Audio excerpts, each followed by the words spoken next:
What's up, everybody? Welcome back to another video from the 10-7 MMA channel. And this video is all about the question that you see here on my right. Does Tim Welch hate Schmitty? So for those of you guys who don't know, Tim Welch is, of course, Sean O'Malley's main coach. We've gotten to know, a little bit, not like we've had conversations, but I've got to see Tim Welch and Sean O'Malley come into Fusion Fight League events in Montana, and they're always super respectful. So I'm a big fan of both guys. Their team is amazing.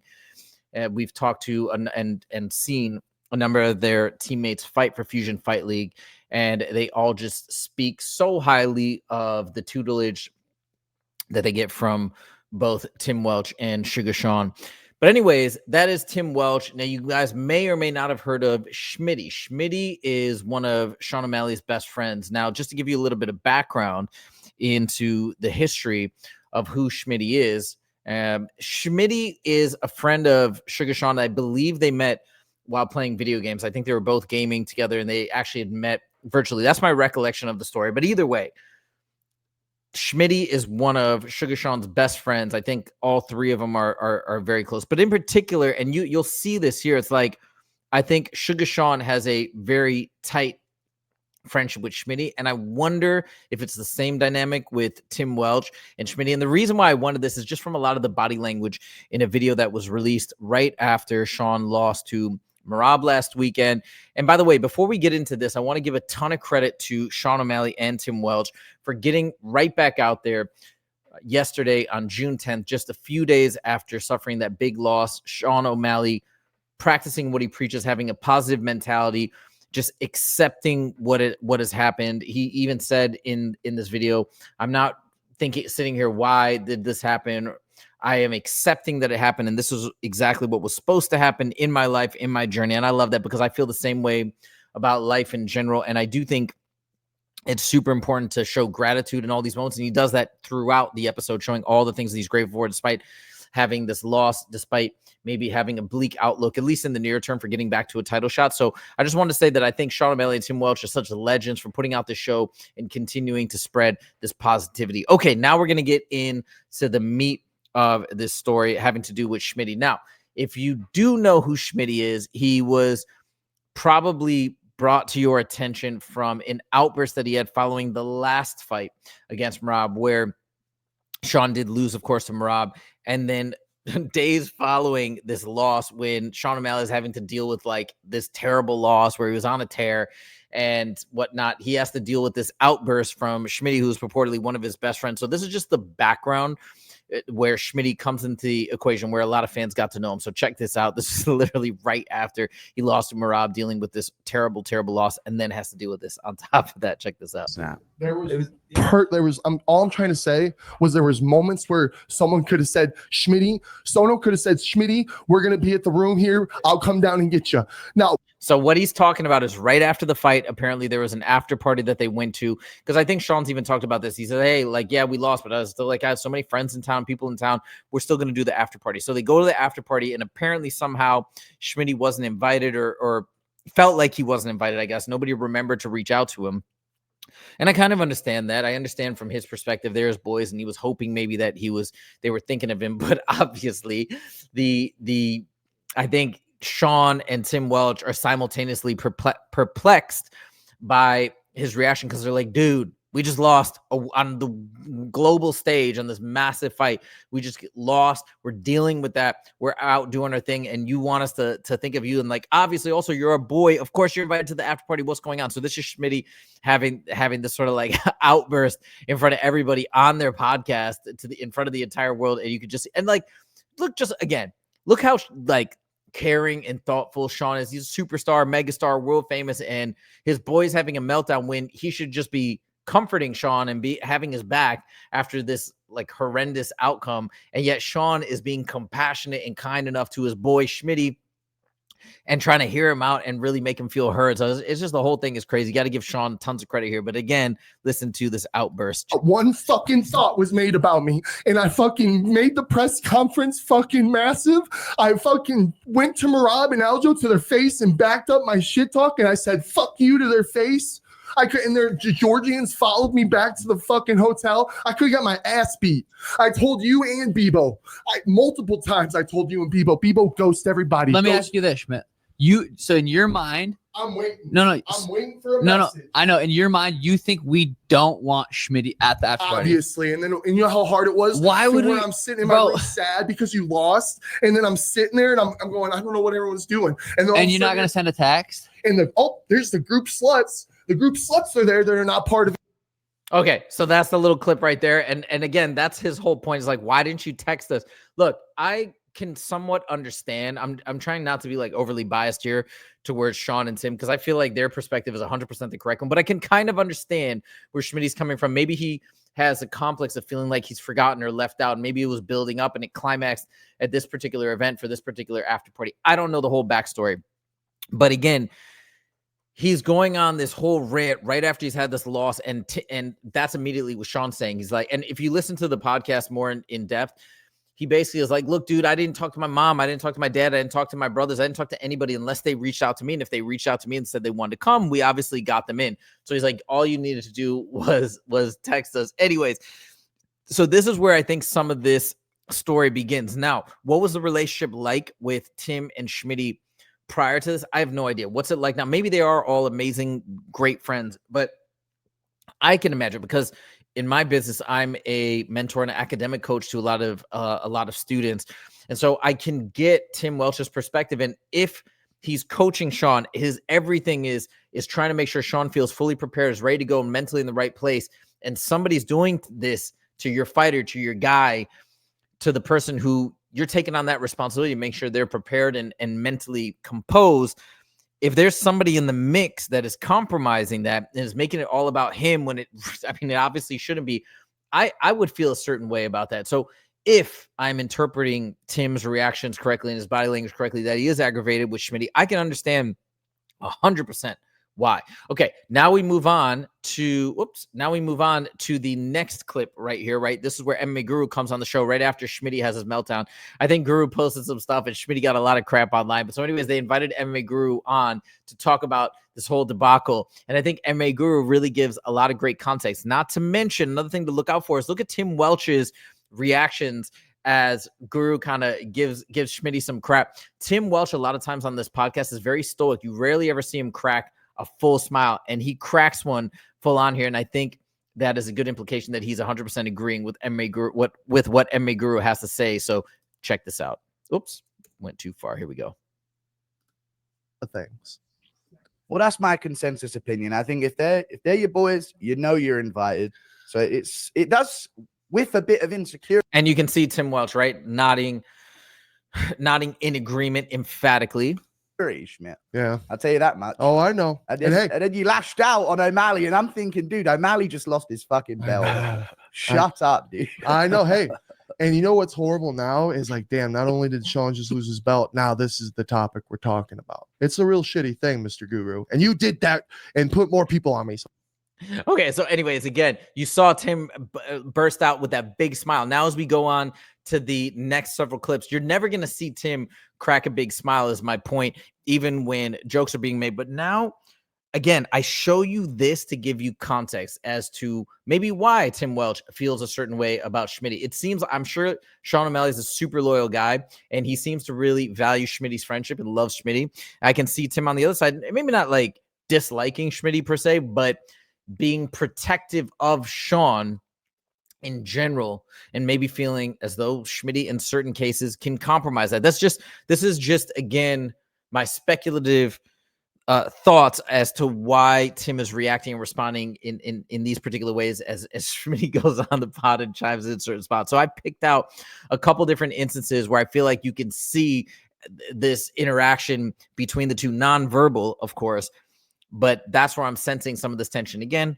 perhaps rightfully so, based on what we saw with this outburst. Maybe there's many, many other outbursts behind the scenes that we don't know about. So check this out. First, we get into this podcast, the legendary podcast. You guys should check it out from Sugar Sean O'Malley's channel, where he's on there right after the loss. I think it's so commendable that he's able to go on there and talk right after the loss, about his future, and all these sensitive topics when I'm sure his emotions are running high.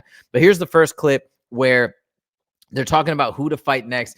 And I bet you Tim doesn't even want Sean thinking about this right now. On top of it, Schmitty mentions say that and I know he's trying to pump Sean up, but I'm just thinking, dude, I would have never said this to like Justin if we were on a podcast, bring up somebody he should fight without clearing it with his coach when it's going out to a public platform, especially. And just my common sense would tell me, why would I bring up, even if I believe truly that he can beat Umar, why would I bring this up and put this out there? Because Umar is obviously the toughest fight in the division. So, Tim Welch probably got aggravated and annoyed by this. Again, I get Schmitty's trying to pump him up, but it's just like, he's not, in my opinion, not thinking clearly. You judge for yourself in terms of this reaction.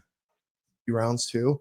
I think Umar is a perfect matchup. And I know people don't like that because he's another grappler, but I do think, and it showed, I think you've improved enough to where I think you'd be able to handle his grappling, and I think you would knock Umar out. And that's a bigger name. When it comes to Figgy, just lost. Like, to me, okay, already, God, I know what this is like when you're coaching with somebody, you're working with somebody, and you're the expert. You know all the ins and outs, and then somebody just randomly chimes in. I know he's not a random person. I know he's boys with Sugar Sean.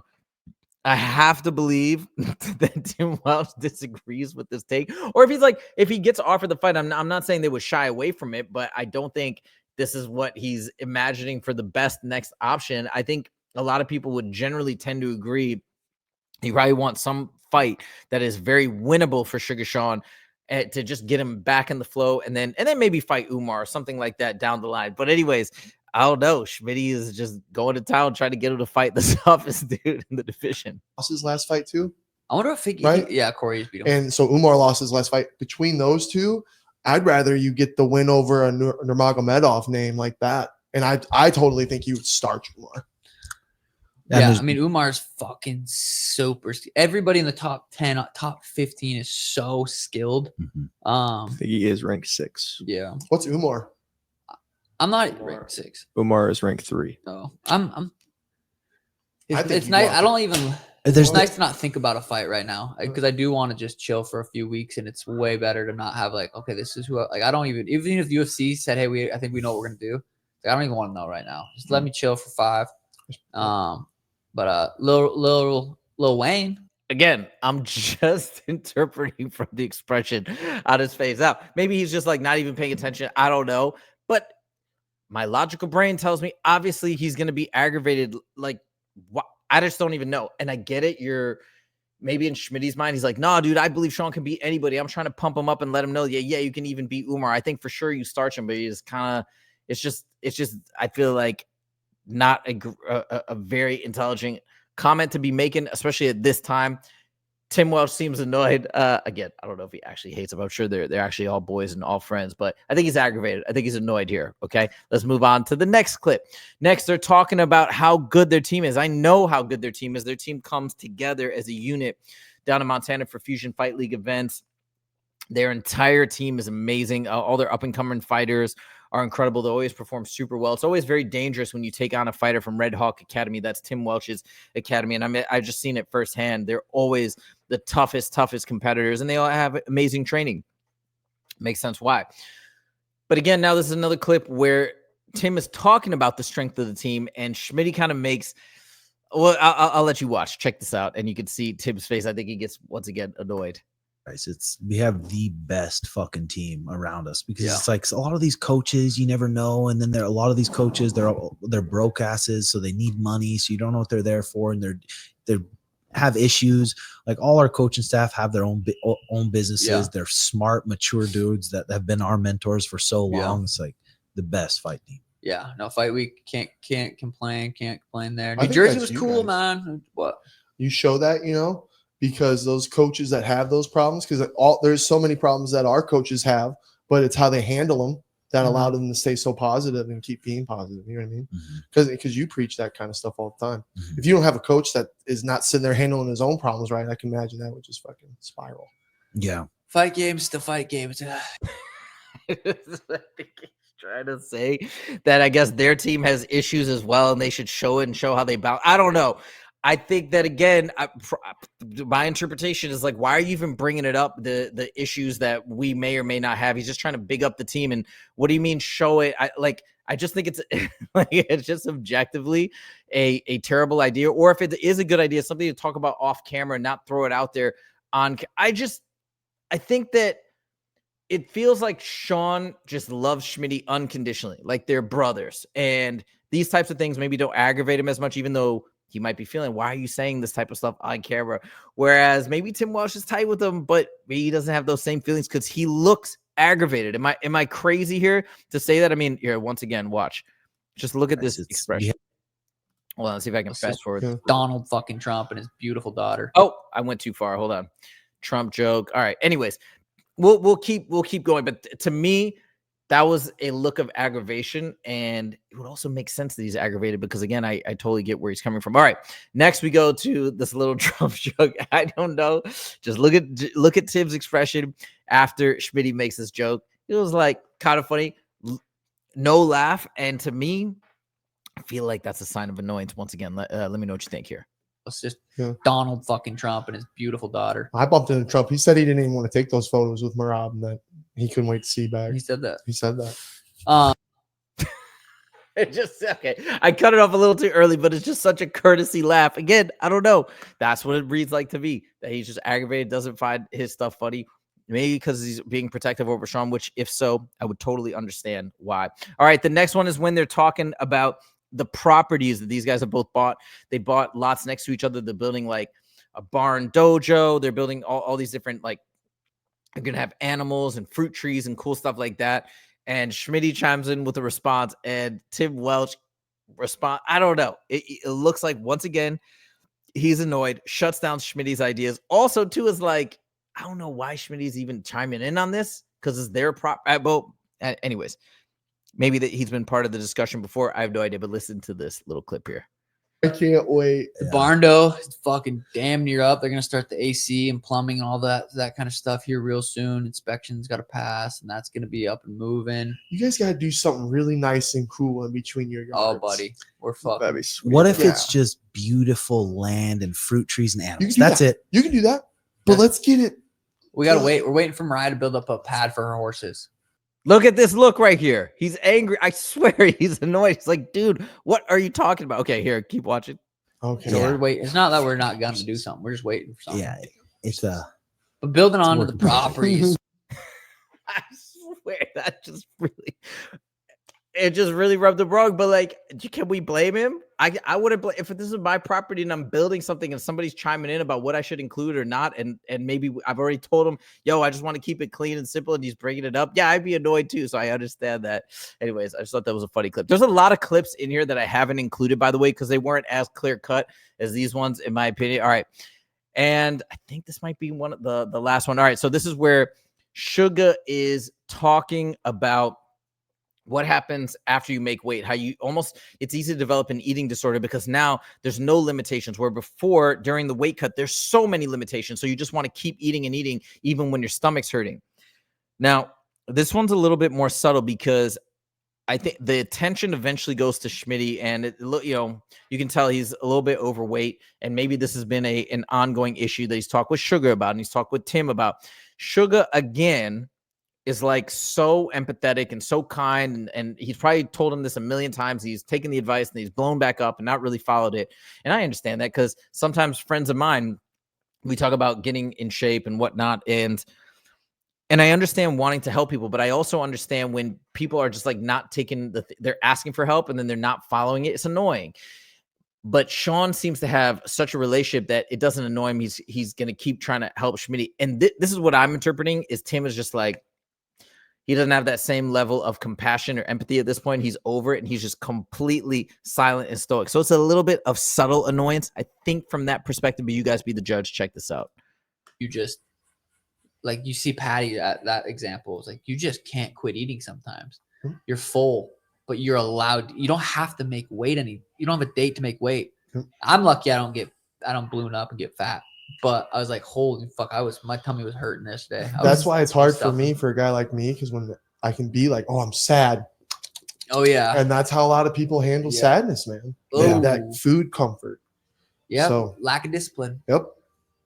Discipline equals freedom. Yep. Are you gonna start grinding again? Yes, I am, sir. And I'm great. And I'm like, no more talking about it. Be about it type oh shit. yeah. Well, no, sometimes you'd be shocked, Sean O'Malley. About how about it you are? Well, no, yeah, and no. You like there's things that you say that you think, oh, that went in Schmidt's ear and out the other. Well, it's like, dude, sometimes the smallest things you say, I'm sitting there later thinking about, and it's motivating me. So thank you. How much you weigh? Probably right now 305. I'm just laughing because I'm looking at Tim's face as Schmitty's going off, and maybe I'm totally getting way too deep into this, but I feel like I felt what he's feeling right now. I feel like he's annoyed. He's like, dude, I've had this conversation with you 1,000 times. You always say you're coming around, you're going to do this, and he just doesn't want to have it anymore. This is my opinion. Whereas Sean still got the empathy, still got the compassion, still trying to like hear him out, give him a platform, give him a stage, let him voice his thoughts, and then trying to chime in and be supportive and positive. Really? Yeah. Which, you know what's weird is everyone coming up to me kept going, Schmidt, you look great. You look so much healthier. I thought you looked a little bigger. Yeah. Ever since you left mommy's house, you've came back and I'm like, Schmidt's noticeably a little bit bigger. I am. And guess what? I was 40 pounds lighter this time last year. Damn. Yeah. So, but it was, imagine, I know how you felt. So I went to New Jersey feeling that way. I'm like, God, I'm so fat. But then everyone kept telling me that I looked good. So I'm like, okay. Maybe they're just trying to be nice. Well, no, I ice. looked at it like, okay, Schmidt, you're down bad again. But guess what? You're not where you were at when you were down bad last time. So it ain't going to be as hard to get back where you're at. So I'm staying positive. Again, I'm just watching the facial expressions here as the two are going back and forth, completely stoic. I think you should go in with like, it's going to be hard. It's going to be super fucking hard. Not all it's going to be easy. It's not going to be easy. Well, that was a way to like pick me up to like, yeah. Cause when you're going through the workout, you're like, oh, but it's in your mind. There's no reason you're not working out 5 times every day. Every day would be ideal, but I mean, at least 5 times a week. Getting on that assault bike for 20 minutes, getting a warm up in, pumping some iron, getting a good lunch. And you know how good that makes you feel. Absolutely. No excuses. Come on, Schmidt. And I don't think you should be allowed to jerk. I ain't doing that, but I'm jerking off. No, sorry. You can do that. You can do that. And right at the end, you get the tiniest little laugh from Tim, but it was almost again like a sympathy laugh. Oh no! All right, this is the end of the entire presentation. There, those are all the key moments. Those are the big takeaways. And I know the title of this is, "Hey, does Tim hate Schmitty?" Look, obviously, I'm sure he doesn't hate him. They're all hanging out together. They all live roughly in the same area. They're doing things together. But he definitely seems annoyed. And now that you know the backstory, I think you can see why he's annoyed.